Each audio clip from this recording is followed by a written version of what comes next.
So this happened to me about 3 years ago when I moved into my first apartment after college. The rent was surprisingly cheap for the area. I should have been suspicious, but as a recent grad drowning in student loans, I wasn't about to question a good deal. The apartment was on the second floor of an old Victorian house that had been converted into units. My landlord, Mrs. Jacob, was this sweet elderly woman who lived on the first floor. During the walkthrough, she mentioned that the attic above my unit was completely sealed off and had been for decades. She said the previous owner had some structural issues up there and decided it was safer to just board it up permanently. I didn't think much of it at first. The apartment was perfect for my needs, and I was just happy to have my own place. For the first few weeks, everything was normal. I'd come home from my job at the marketing firm, make dinner, watch Netflix, and go to bed. Nothing out of the ordinary. Then the footsteps started. It was around 2 a.m. on a Tuesday night when I first heard them. I was lying in bed, scrolling through my phone before sleep, when I heard what sounded like someone walking around directly above my bedroom. Slow, deliberate steps that creaked the old floorboards. My first thought was that maybe Mrs. Jacob was up late, but then I remembered my bedroom was directly under what was supposed to be the sealed attic. I listened for maybe 10 minutes, and the footsteps continued. They seemed to follow a pattern, like someone was pacing back and forth. The next morning, I casually asked Mrs. Jacob if she had been up late the night before. She looked confused and said she'd been asleep by 9 p.m., as was her routine. I didn't want to sound crazy, so I just nodded and went to work. But the footsteps happened again the next night, and the night after that. Always around 2 a.m., always the same slow pacing pattern. I started timing them, and they would last exactly 37 minutes before stopping abruptly. After a week of this, I was exhausted. The lack of sleep was affecting my work performance, and I was getting paranoid. I decided to investigate. During my lunch break, I went to the local courthouse to look up records on the house. What I found made my stomach drop. The house had a history. In 1987, a man named David Novak had lived in what was now my apartment. According to the police report I found, David had suffered from severe mental illness and had barricaded himself in the attic during a psychotic episode. His family had called the police when they hadn't heard from him for 3 days. When the officers finally broke down the door, they found David had died of dehydration. But here's the disturbing part. The medical examiner noted that based on the wear patterns on the floor and David's condition, he had been pacing in the same small area for the entire 3 days until he collapsed. I felt sick reading this. The timing made sense too. The attic had been sealed shortly after David's death. That night I lay in bed dreading 2 a.m. Sure enough, right on schedule, the footsteps began. But this time, I forced myself to get up and stand directly under where the sound was coming from. As I stood there, listening to the slow, methodical pacing above me, I whispered, "David, is that you?" The footsteps stopped immediately. Complete silence for about 30 seconds. Then I heard 3 distinct knocks on the ceiling, right above where I was standing. I moved out the next day. Mrs. Jacob was understanding, but seemed unsurprised when I broke my lease early. As I was loading my last box into my car, she quietly said, "He's not angry, he's just lost." I never found out what she meant by that, and I never planned to. I've always been an avid hiker. After my best friend Cade died in a car accident 2 years ago, hiking became my way of dealing with grief. Cade and I used to explore trails together every weekend, and continuing without him felt like honoring his memory. Last September, I decided to tackle the Appalachian Trail section that Cade and I had been planning to hike together before he died. It was a 3-day solo trip through some pretty remote wilderness in Virginia. I'm experienced with solo hiking, and I always take proper precautions. I tell people where I'm going, carry emergency equipment, and stick to marked trails. The first day went perfectly. Beautiful weather, clear trail markers, and I made good time to my planned camping spot. I set up my tent near a small stream, made dinner, and fell asleep to the sound of running water. It was exactly the kind of peaceful experience I needed. The second day started normally too. I broke camp early and headed out on what was supposed to be the most challenging section of the hike, a steep climb up to a ridge that offered incredible views. Cade had been particularly excited about this part of the trail because he was into photography and wanted to capture the sunrise from the summit. I reached the top around 4 p.m., which gave me plenty of time to set up camp and enjoy the sunset. The view was everything Cade had hoped it would be, rolling mountains stretching to the horizon, painted in autumn colors. I sat there for about an hour, just thinking about how much he would have loved this moment. As darkness fell, I was getting ready to cook dinner when I heard it. Clear as day, coming from somewhere behind me in the tree line. "Tobias! Tobias! Over here!" It was Cade's voice. I'm absolutely certain of it. I'd heard that voice thousands of times over our 15-year friendship. The tone, the inflection, even the way he always said my name when he was excited about something.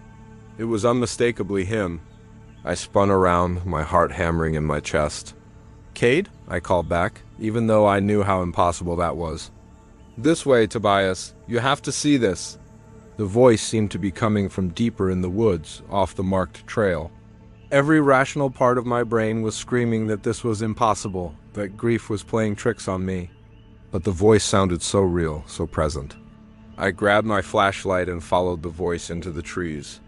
It kept calling to me, always seeming to come from just ahead, just out of sight. "Come on, Tobias. It's amazing." I followed for maybe 20 minutes, stumbling through underbrush and over fallen logs. The terrain was getting rougher, and I was losing track of where I'd come from. Finally, the voice stopped. I stood there in complete silence, shining my flashlight in all directions.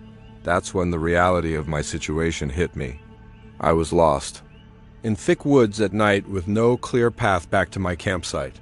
I could see my flashlight beam barely penetrated the dense canopy above, and I had no idea which direction I'd come from. I tried to retrace my steps, but in the darkness, everything looked the same. Every tree, every rock formation, it all blended together. I called out for Cade again, but there was no response. Just the sound of wind through the leaves and my own panicked breathing. I spent the next 4 hours wandering in circles, getting more disoriented and terrified with each passing minute. My flashlight was starting to dim, and the temperature was dropping fast. I was genuinely afraid I might die out there. Then, around 2 a.m., I saw a light in the distance. A warm, steady glow that looked like a campfire. I practically ran toward it, crashing through branches and stumbling over roots. When I finally broke through the tree line, I found myself back at my campsite. My tent was exactly as I'd left it, my camping stove was still set up for dinner, and my food was sitting on the picnic table, untouched. But here's what still gives me chills. My campfire was burning brightly, with fresh logs that I definitely hadn't put there. I never lit a fire that night. I hadn't even gathered firewood. I packed up immediately and hiked out in the dark, using my GPS to stay on the trail.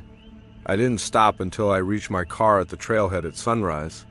I still don't know what happened that night. Maybe it was grief playing tricks on my mind. Maybe the isolation and darkness made me hallucinate.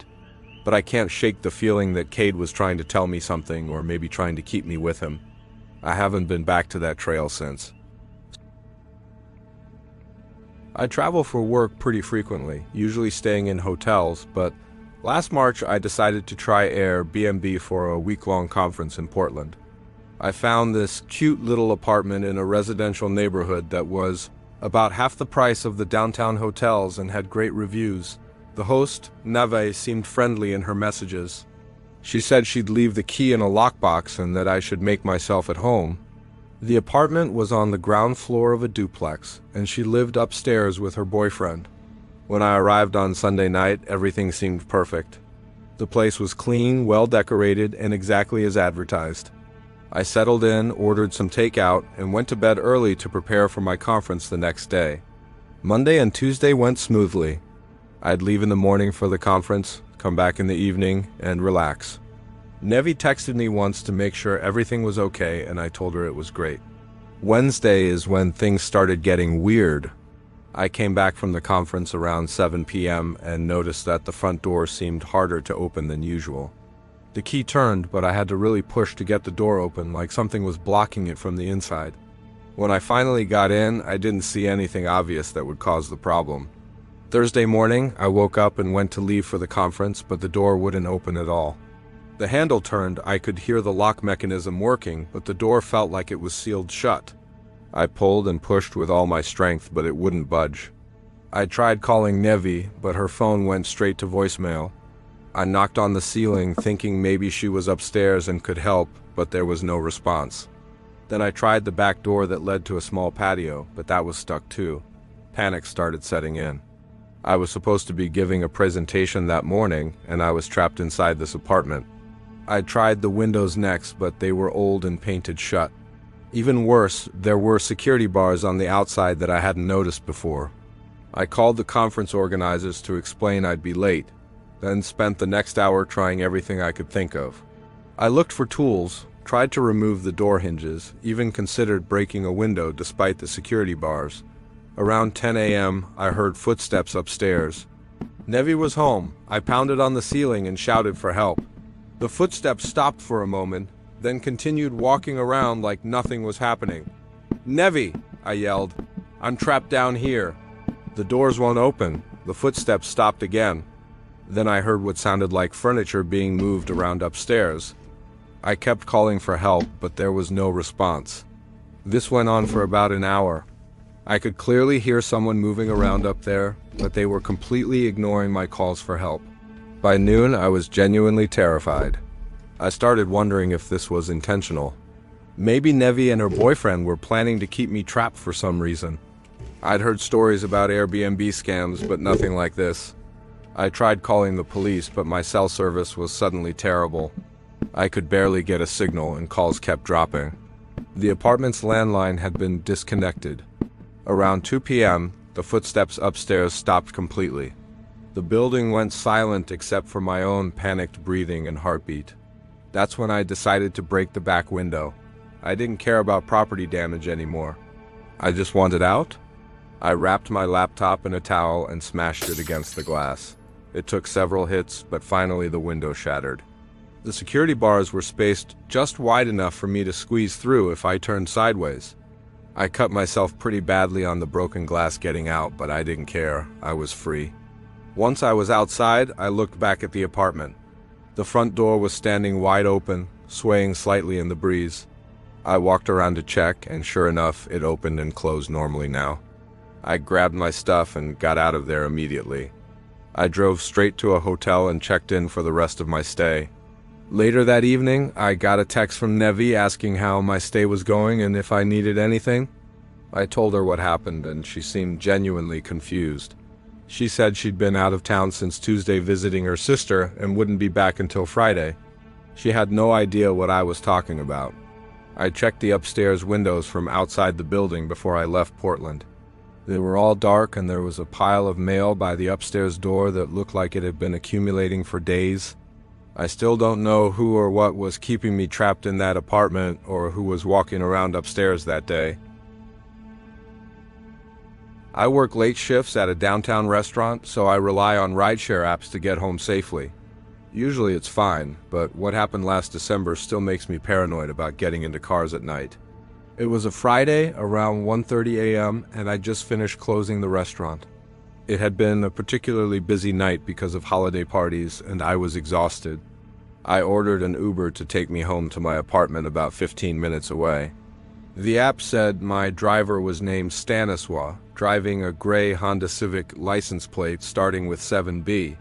When a gray Honda pulled up outside the restaurant, I didn't think twice about getting in. "Jake?" the driver asked when I opened the door. "Yeah, that's me," I said, sliding into the back seat. He was a middle-aged guy with a baseball cap pulled low over his face. The interior of the car was clean, but had this weird smell like cleaning chemicals mixed with something metallic that I couldn't identify. We started driving, and for the first few minutes, everything seemed normal. He was quiet, which I appreciated since I just wanted to decompress from work. But then I noticed we weren't heading toward my neighborhood. We were going in the opposite direction, toward the industrial part of town. "Excuse me," I said, "I think you're going the wrong way. I live on Maple Street." "GPS is acting up," he mumbled without turning around, taking a different route. I checked my phone to see where we were, but my rideshare app was showing something strange. According to the app, I wasn't currently in a ride at all. In fact, it showed that Stanisław had canceled the ride 10 minutes ago due to a vehicle issue. My stomach dropped. "Hey, can you pull over?" "I think there's been a mistake." The driver didn't respond. He just kept driving, and now I noticed he was speeding up. The neighborhoods we were passing through were getting more and more isolated. I tried calling 911, but my phone suddenly had no signal. I started looking around the car more carefully and noticed there were no door handles on the inside of the back doors. The window controls had been removed too. "Let me out of this car right now," I said, trying to keep my voice steady. The driver glanced at me in the rearview mirror, and that's when I saw his eyes. They were completely emotionless, like looking at a shark. "We're almost there," he said calmly. I realized I was in serious trouble. I started pounding on the windows and shouting, hoping someone might see or hear me, but the streets were empty. We were now in an area I didn't recognize at all, full of abandoned warehouses and empty lots. The car slowed down and turned into what looked like an industrial complex. There were no lights anywhere, just dark buildings and empty parking lots. I knew that if he got me out of this car in this location, I might never be seen again. As we approached a loading dock behind one of the warehouses, I made a desperate decision. I climbed over the front seat and grabbed the steering wheel, yanking it hard to the left. The car swerved violently and crashed into a concrete barrier. The impact threw me forward, but it also disabled the car and triggered the automatic door locks to release. I scrambled out of the car and ran as fast as I could. Behind me I could hear the driver getting out too, but I didn't look back. I ran through the industrial complex until I found a main road, then kept running until I saw the lights of a 24-hour gas station. The attendant called the police for me. When they went back to investigate, they found the crashed car abandoned. There was no sign of the driver, but what they did find in the trunk made my blood run cold.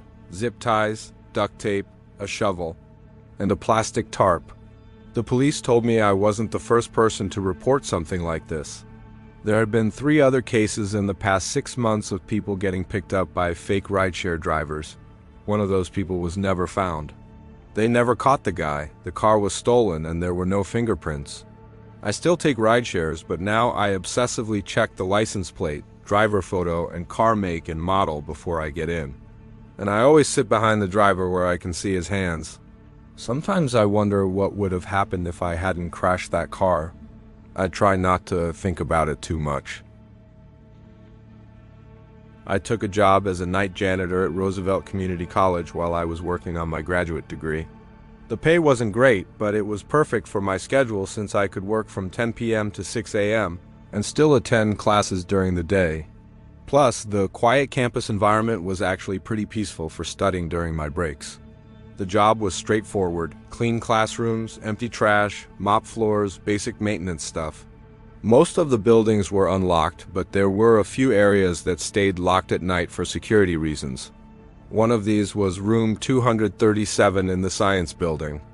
My supervisor, Frank, had been working there for 15 years. During my first week, he specifically told me that room 237 was permanently sealed, and under no circumstances should I ever go in there. He said there had been a chemical incident years ago and the room was considered unsafe. "Don't even think about it," Frank said. "The college sealed it up tight after what happened.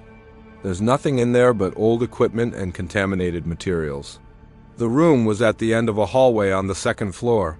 It had heavy metal doors with multiple deadbolts and warning signs posted everywhere.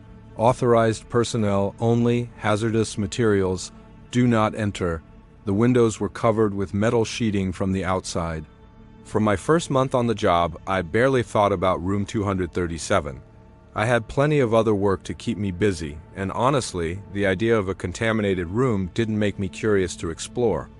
But then I started hearing things. It began in mid-October. I was cleaning the classroom next to 237 around 2 a.m. when I heard what sounded like equipment running inside the sealed room. A low, steady humming noise, like machinery operating. I figured maybe there was still some kind of ventilation system running in there to contain whatever contamination existed. But the next night, I heard something different. It sounded like someone moving around inside, footsteps, and what might have been furniture being moved.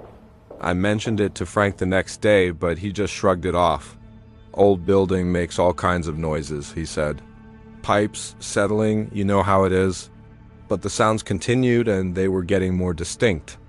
By the end of October, I was hearing what clearly sounded like voices coming from inside room 237, not just mumbling or indistinct sounds, actual conversations, though I couldn't make out specific words. The weird part was that it only happened between 2 and 4 a.m., and only on weeknights. Never on weekends, never during my earlier or later rounds. My curiosity finally got the better of me. I decided to do some research on what had actually happened in that room. The college's public records didn't have much information, but I found some old newspaper articles from 1998. Apparently, there had been a chemistry lab explosion that killed 2 students and injured several others. But that wasn't the disturbing part. According to the articles, the explosion happened during an unauthorized experiment that the students were conducting at night without supervision. The investigation revealed that a group of chemistry students had been using the lab after hours to work on some kind of independent research project. The night of the accident, 5 students were in the lab when something went wrong with their experiment. 2 died instantly in the explosion. 3 others were found unconscious but alive. However, when the survivors woke up in the hospital, they all told the same strange story. They claimed that they hadn't been alone in the lab that night, that there had been 2 additional people helping them with the experiment. But according to security cameras and keycard records, only the 5 students had entered the building that night. No one else was supposed to be there, and no other bodies were found in the wreckage. The survivors insisted that the 2 mysterious helpers had been giving them instructions right up until the moment of the explosion. They described these people in detail: a tall man with graying hair and a young woman with red hair, both wearing lab coats. After reading this, the sounds from room 237 took on a whole different meaning. The next night at work, I paid closer attention to what I was hearing. Around 2:15 a.m., the voices started up again. This time I pressed my ear to the door and listened carefully. I could distinctly hear what sounded like instructions being given: careful with that measurement, wait for the reaction to stabilize, that's not the right temperature. Then I heard something that made my skin crawl. A young voice, maybe a college student, saying, "Are you sure this is safe? Maybe we should wait until tomorrow." And an older voice responding, "Don't worry, we've done this before, just follow our lead." I realized I might be hearing some kind of echo or replay of the night those students died, but that was impossible, wasn't it? The next day, I looked up the survivors from the 1998 accident. 2 of them had died in separate accidents within a year of the explosion. The third, a woman named Alina Smith, was still alive and living about an hour away. I called her and explained who I was. At first she didn't want to talk about it, but when I described the sounds I'd been hearing, she went completely silent for a long moment. "You need to stay away from that room," she finally said. What we experienced that night, those people who were helping us, I don't think they were human. And I don't think they're gone. She told me that the 2 helpers had seemed to know exactly what would happen, almost like they were guiding the students toward the accident on purpose. It felt like they wanted us to make those mistakes, Alina said. Like they were feeding off our fear or something. I never went back to work after that conversation. I quit the next day and found a different job, but I still drive by the college sometimes, and I always look up at those covered windows on the 2nd floor. Sometimes, late at night, I can see light seeping around the edges of the metal sheeting. My friends and I have been doing annual camping trips since college, but last summer's trip to the Cascade Mountains in Washington will definitely be our last. What happened over those 3 nights still doesn't make sense to me, and I'm not sure I want it to. There were 4 of us, me and my buddy Wells, his girlfriend Nora, and our friend Pablo. We'd reserved a backcountry campsite about 5 miles from the nearest trailhead, accessible only by hiking. The whole point was to get away from civilization for a few days, disconnect from technology, and just enjoy nature. The first day was perfect.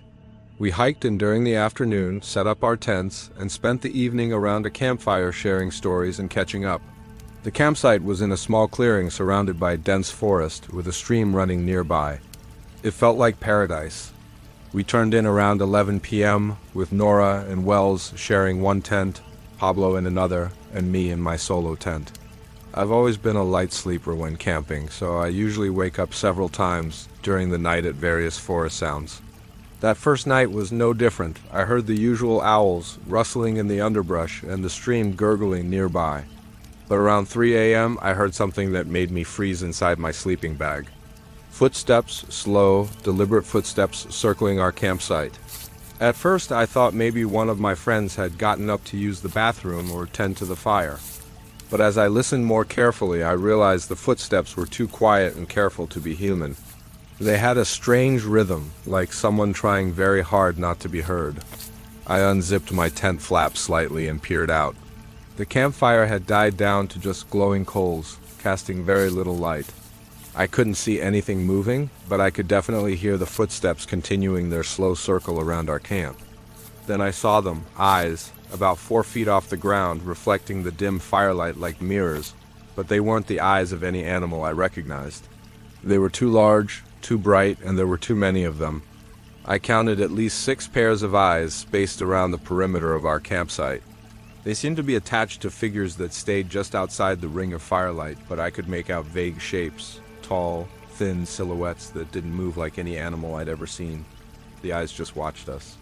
They didn't blink, didn't move closer, just maintained their silent vigil around our camp. I was terrified to move or make any sound that might attract their attention. This went on for about an hour.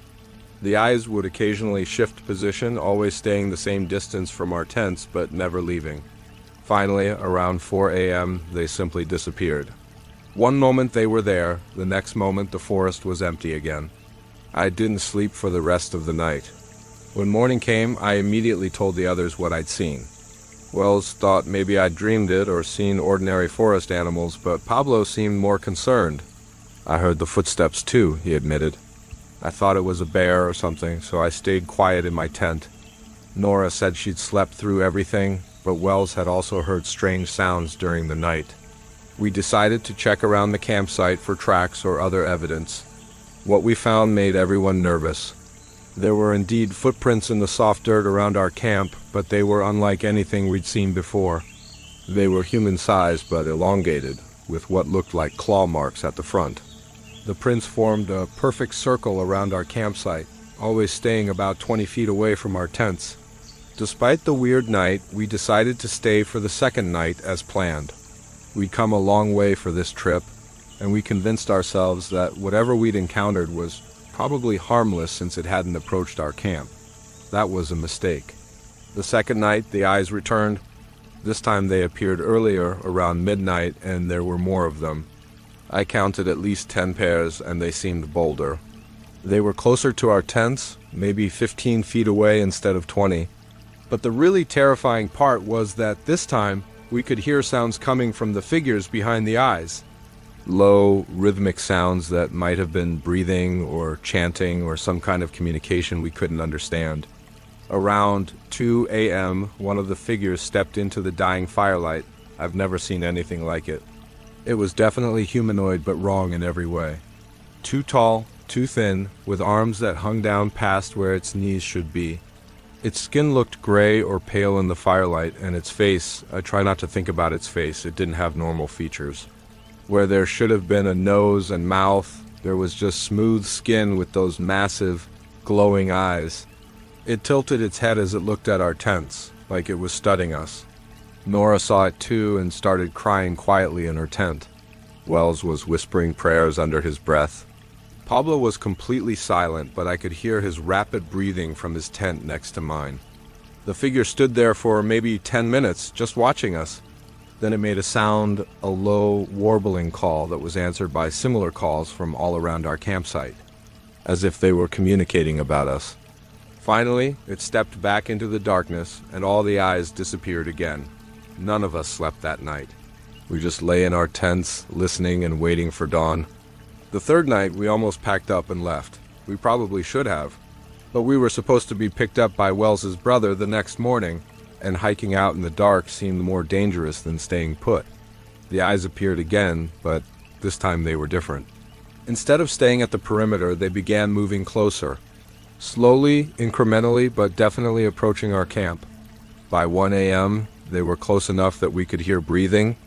By 2 a.m., we could see the vague outlines of multiple figures standing just outside our tents. That's when Pablo panicked. He unzipped his tent and made a run for it, shouting for us to follow him. The moment he broke from the campsite, we heard the most horrible sound I've ever experienced. Dozens of those warbling calls erupting from the forest all around us. The eyes began moving rapidly, and we could hear crashing through the underbrush as the figures pursued Pablo into the forest. Wells, Nora, and I stayed frozen in our tents, listening to Pablo's screams getting farther and farther away, and everything went silent. We waited until dawn, then packed up and hiked out as fast as we could. Wells's brother was waiting at the trailhead as planned, and we immediately drove to the ranger station to report Pablo missing. The search and rescue operation lasted 5 days. They found Pablo's torn clothes about 2 miles from our campsite, but they never found Pablo himself. The official report listed him as a missing person, presumed dead due to animal attack. But I know what really happened to Pablo, and I know those things are still out there in the forest, watching and waiting for the next group of campers who venture too far from civilization. Wells and Nora refused to talk about that night. We've never gone camping together since, and probably never will again. I used to work as a night auditor at the Grandview Hotel downtown. It was one of those old, elegant hotels that had seen better days but still maintained a certain charm. The pay was decent, and I liked the quiet atmosphere of working alone through the night shift. The hotel had a reputation for being haunted, which the management actually played up for marketing purposes. They offered ghost tours and advertised their paranormal history. Most of the staff rolled their eyes at this stuff, including me. I'd been working there for about 8 months and had never experienced anything supernatural. Room 412 was different, though. It had been permanently taken out of service after a guest suicide 3 years before I started working there. The guest, a businessman named Robert Henley, had been staying at the hotel during a work conference when he apparently jumped from the window. According to the other staff, management had tried to put the room back into service several times, but guests consistently complained about strange noises, temperature fluctuations, and an overwhelming feeling of sadness. Eventually, they just decided it was more cost-effective to keep it empty. The room was on the 4th floor, at the end of a hallway that always seemed a bit colder than the rest of the hotel. I'd walked past it hundreds of times during my nightly rounds without giving it much thought.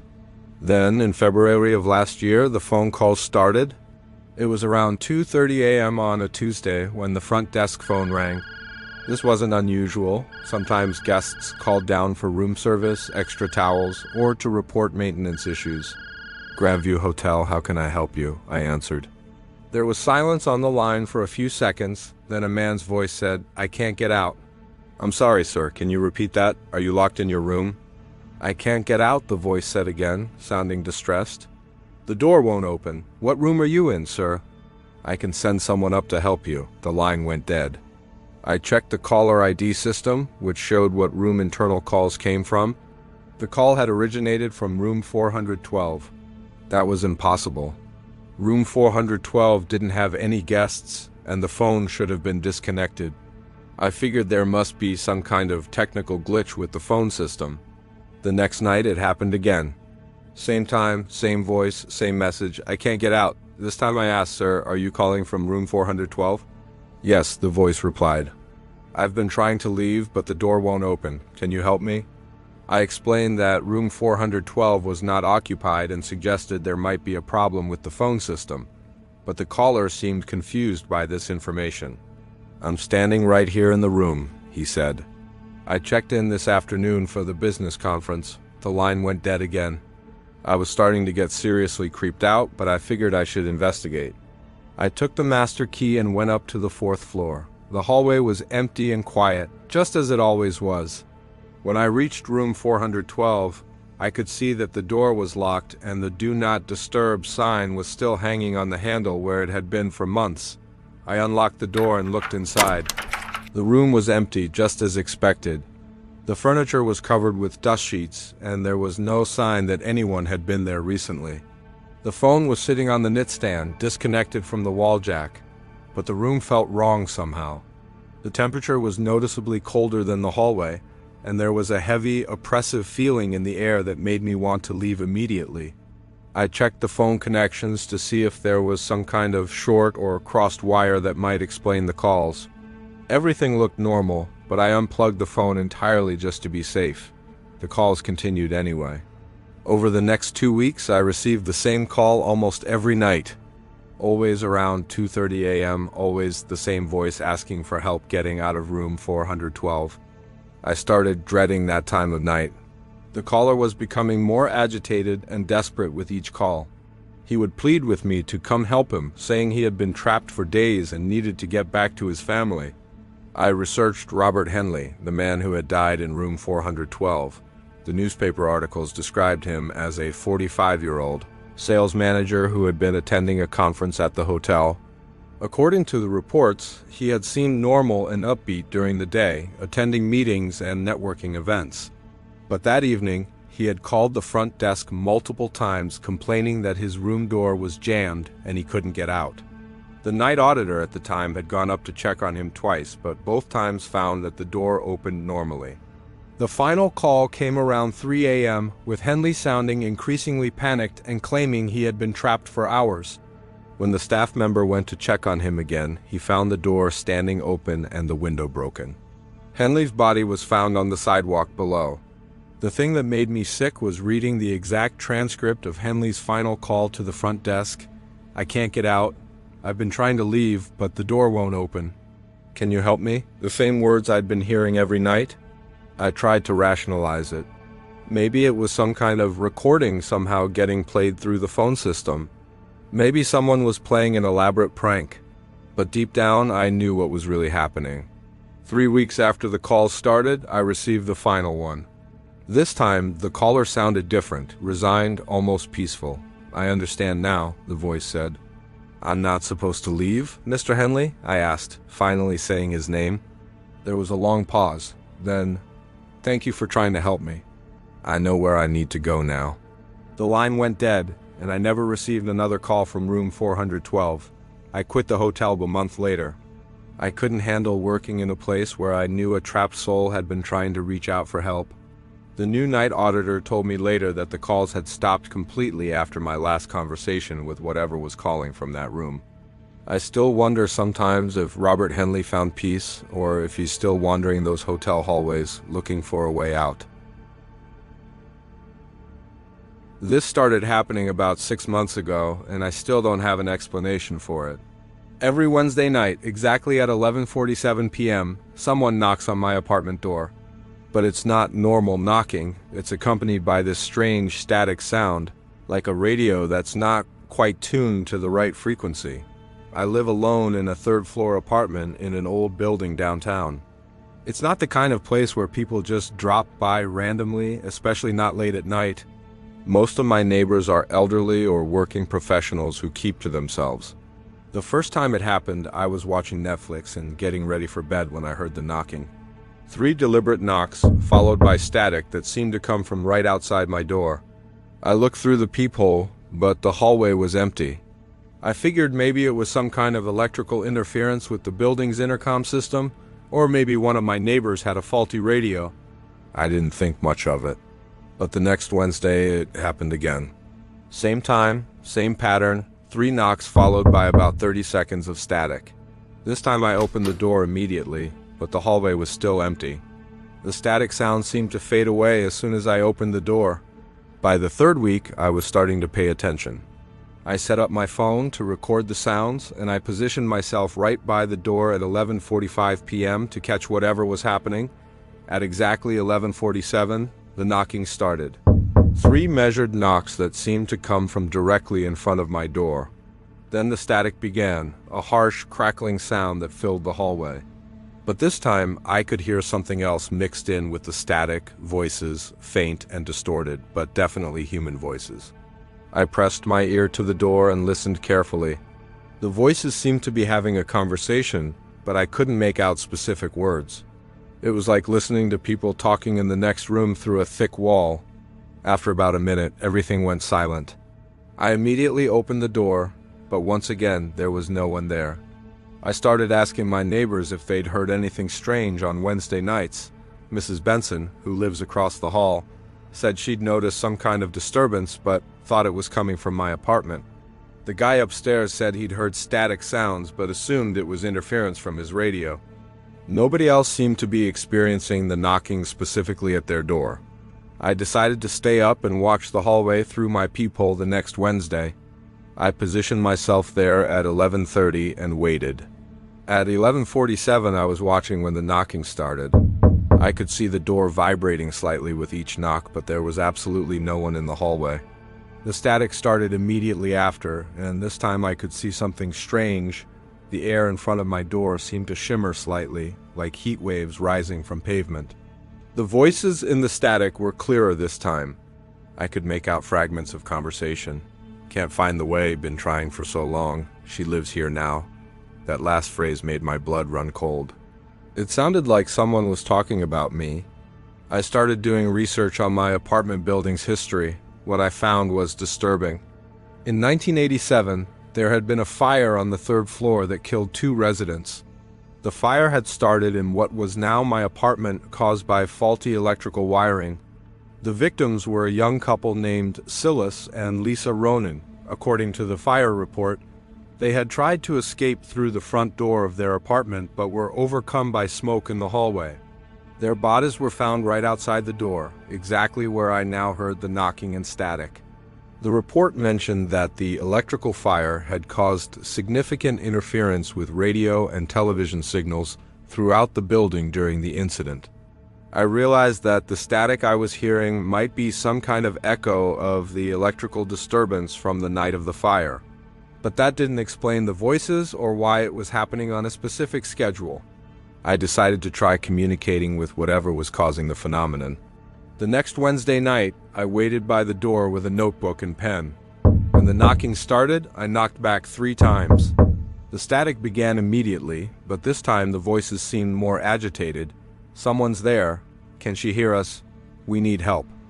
I called out Silas. "Lisa, is that you?" The static intensified dramatically, and I could hear what sounded like excited whispers. Then, clear as day, I heard a woman's voice say, "Please help us. We can't find our way out." "How can I help you?" I asked. The static continued for another few minutes, with the voices seeming to have a discussion I couldn't quite understand. Then everything went silent. The next morning, I found something slipped under my door. It was a piece of paper that looked old and partially burned. Written on it in shaky handwriting were the words, "The door is still locked. The smoke is still here." We'd been waiting. I showed the note to Mrs. Benson, and she went pale. She told me that Silas and Lisa Ronan had been her friends, and that she'd been the one to call the fire department that night. She said they had called her just before the fire started, saying they smelled smoke and couldn't get their front door to open. The fire department had to break down the door to get into the apartment, she said. But by then, it was too late. They found Silas and Lisa collapsed in the hallway, right in front of your door. I think Silas and Lisa are still trying to escape from that fire, still trapped in some kind of loop from that terrible night. Every Wednesday, the same day of the week the fire happened, they're reliving their final moments, knocking on the door that wouldn't open, calling for help through the static of the electrical fire. I've been leaving notes for them, trying to explain that they're safe now and that they can move on. Sometimes I think the static sounds a little less desperate, a little more peaceful. But they're still there every Wednesday night, still knocking, still trying to find their way out of that burning apartment. I've thought about moving, but I'm worried that if I leave, they'll be completely alone again. At least now, someone knows they're there and that they're still trying to escape. I work for a meal delivery service, one of those apps where you pick up food from restaurants and deliver it to customers. It's not glamorous work, but it pays the bills while I'm in school, and I actually enjoy driving around the city at night when the traffic is light. Most deliveries are pretty routine. Pick up the food, follow the GPS to the address, drop it off, and move on to the next order. I've been doing this for about 2 years, and I thought I'd seen everything. What happened last month changed that. It was a Thursday night around 10:30 p.m. when I got an order for Thai food from a restaurant downtown. The delivery address was in a residential neighborhood I'd been to before. Nice area, older houses, nothing unusual. The customer had paid through the app and left a note asking me to leave the food on the front porch because they were in a meeting. I picked up the order from the restaurant and drove to the address. The GPS led me to a tree-lined street with well-maintained houses, each with small front yards and porch lights. The house I was looking for was supposed to be 1247 Elm Street. When I arrived, I found a charming two-story colonial house with white trim and a red front door. There were lights on inside, and I could see the glow of a television through the front window. Everything looked normal. I walked up to the front porch and left the bag of food by the door as requested. I took a photo to confirm the delivery as per company policy and sent the customer a text letting them know their food had arrived. The next morning, I got a call from my supervisor asking me to come in for a meeting. When I arrived at the office, there was a customer service representative and a very angry customer waiting for me. The customer was a middle-aged woman who claimed she had never received her Thai food delivery the night before. She said she had waited up until midnight, called the restaurant, and even called the delivery service multiple times. According to her, no one had ever shown up at her house. I was confused. I showed them the photo I had taken of the food on the front porch, along with the GPS data showing I had been at the correct address at the right time. "That's not my house," the woman said, looking at the photo. "I don't know whose house that is, but it's definitely not mine." My supervisor pulled up the customer's address in the system, 1247 Elm Street. That was exactly where I had delivered the food. But the woman insisted that her house looked nothing like the house in my photo. She showed us pictures of her own house on her phone, a modern ranch-style home with brick siding and a blue front door, completely different from the colonial house I had delivered to. We decided to drive over to Elm Street together to figure out what had happened. When we arrived at the address, I was shocked by what I saw. The house I had delivered to the night before was gone. In its place was the customer's ranch house, exactly as she had described it. But that wasn't the most disturbing part. Where the colonial house had been, there was a clear difference in the landscaping. The grass was a different shade of green, the trees were smaller, and there was no front porch at all. It was like someone had lifted the entire colonial house off its foundation and replaced it with a completely different structure. I walked around the property, trying to make sense of what I was seeing. The customer and my supervisor thought I was having some kind of mental breakdown, but I knew what I had seen the night before. That's when I noticed something that made my stomach drop. In the flower bed next to the front steps, there was a plastic bag partially buried under some mulch. I dug it out and found the remains of the Thai food I had delivered, the same containers, the same receipt, even the same plastic utensils. But the food was old. Not just day old, but weeks or months old. The containers were degraded and the food inside was completely decomposed. I showed the bag to my supervisor and the customer. Neither of them could explain how food I had delivered less than 12 hours ago could be in such an advanced state of decay. According to county records, the lot at 1247 Elm Street had been empty for over 3 years. The colonial house I had delivered to had been demolished in 2019 after the owner died, and the family decided to sell the property. But here's the really strange part. The house had been demolished on a Thursday night, the same day of the week I had made my delivery. I started digging deeper into the history of the original house. The previous owner had been an elderly man named Walter Briggs, who had lived there alone for over 40 years.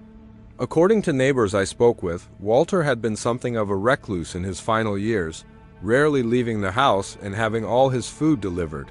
The night before the house was scheduled to be demolished, Walter had placed one final food delivery order, Thai food from the same restaurant I had picked up from. But the delivery driver had never shown up, and Walter had died that same night of a heart attack alone in his house. I think somehow, on that Thursday night, I had been pulled into some kind of temporal loop or parallel reality where Walter's house still existed, and he was still waiting for his final meal delivery. The decomposed food I found suggested that this had happened before, that other delivery drivers had been delivering food to a house that no longer existed, leaving meals for a man who had been dead for years. I quit the delivery job the next day. I couldn't handle the idea that I might accidentally slip into another reality where I'd be delivering food to dead people or non-existent addresses. Sometimes I drive by 1247 Elm Street, just to make sure the ranch house is still there and the colonial house hasn't mysteriously reappeared. So far, everything has remained normal. But I've heard from other delivery drivers that they've had similar experiences, delivering to addresses that don't exist, or finding that houses have completely changed between the time they pick up an order and when they arrive for delivery. I think there are places in this city where reality is thin, where the past and present overlap in ways that don't make sense. And I think delivery drivers, driving around alone at night, are more likely to stumble into these temporal anomalies than most people. I work in an office now. It's boring, but at least I know that the building will be the same when I arrive each morning. My best friend Ryan and I had been planning a hiking trip to Mount Jefferson for months. We're both experienced hikers and we'd done plenty of challenging trails together over the years. This was supposed to be a 3-day backpacking trip through some of the most beautiful wilderness in Oregon. Ryan is one of those people who's always prepared for everything. He researches trails obsessively, checks weather conditions multiple times, and packs enough gear for any emergency. I've always joked that if I ever got lost in the wilderness, Ryan would be the person I'd want with me. We started our hike on a Friday morning in late September. The weather was perfect, clear skies, cool temperatures, and the fall colors were just starting to change. We made good time on the first day, reaching our planned campsite by late afternoon. That evening, we sat around our campfire planning the next day's route. Ryan had brought topographic maps and a GPS device, and we went over our planned path in detail. The next day would be the most challenging part of the hike, a steep climb to a ridge that offered incredible views of the surrounding peaks. We went to bed around 10 p.m., planning to get an early start in the morning. I slept well and woke up around 6 a.m., ready for the day's adventure. "Ryan," I called out, unzipping my tent. Time to get moving. There was no response from his tent. I figured he was still sleeping, so I started making coffee and preparing breakfast. After about 20 minutes, I called out again. "Come on, man, we want to get to the ridge before the afternoon weather moves in." Still no response. I walked over to his tent and called his name louder. When there was still no answer, I unzipped the tent flap and looked inside. The tent was empty. Ryan's sleeping bag was there, along with all his gear, but Ryan was gone. My first thought was that he had gotten up early to use the bathroom or maybe gone to the stream to wash up. I looked around the campsite and called his name, but there was no sign of him. I spent the next hour searching the immediate area. Our campsite was in a small clearing surrounded by dense forest, with the stream about 100 yards away. I checked all the obvious places, the stream, the trail we had hiked in on, even the area where we had hung our food to keep it away from bears. Nothing. No sign of Ryan anywhere. I started to get worried. Ryan wasn't the type to wander off without telling me, especially not early in the morning when he would normally be getting his gear organized for the day's hike. I checked his tent more carefully. All his equipment was there, his backpack, his hiking boots, his clothes, even his wallet and keys. The only thing missing was Ryan himself. But here's what really scared me. His sleeping bag was still zipped up and arranged as if someone was sleeping in it. If Ryan had gotten up voluntarily, he would have unzipped the bag and probably gotten dressed. Instead, it looked like he had simply vanished while sleeping. I called out his name for the next 2 hours, hiking in expanding circles around our campsite. The forest was dense and visibility was limited, but I covered every area within a reasonable distance. By noon, I was getting desperate. I hiked back to the main trail and started asking other hikers if they had seen Ryan. Nobody had seen him, but several people offered to help me search. We spent the rest of Saturday searching. A group of about 8 hikers spread out through the forest, calling Ryan's name and looking for any sign of where he might have gone. We found nothing. On Sunday morning, I hiked out to the trailhead and called the police. A search and rescue operation was launched immediately. Over the next 5 days, dozens of volunteers, professional search teams, helicopter crews, and tracking dogs combed the area. They found absolutely nothing. No footprints, no clothing, no evidence that Ryan had ever left the campsite. It was like he had simply evaporated from inside his tent. The search coordinator told me that this was one of the most baffling disappearances he had ever encountered. Usually, even when people are never found, there are some clues, a direction of travel, discarded items, something to indicate what happened. With Ryan, there was nothing. He had gone to sleep in his tent and simply ceased to exist. The official report listed Ryan as a missing person, but the investigation eventually went cold. There were no leads, no theories that made sense, and no evidence of foul play. I've gone back to that campsite 3 times since then, hoping to find some clue that the search teams missed. Each time, I've found nothing new. The forest is peaceful and quiet, with no indication that anything unusual ever happened there. The hardest part is not knowing. If Ryan had gotten lost, or injured, or even attacked by wildlife, there would be some trace of what happened. But this feels like he was simply erased from existence. I still go hiking, but never alone and never in that area. I can't shake the feeling that whatever took Ryan is still out there, waiting for the next person to spend the night in those woods. Sometimes I wonder if I had woken up a few minutes earlier, or if I had been sleeping in Ryan's tent instead of my own, would I have disappeared too? Or would I have seen what happened to him? I'll probably never know. But I think about Ryan every day, and I hope that wherever he is, he found his way to somewhere peaceful.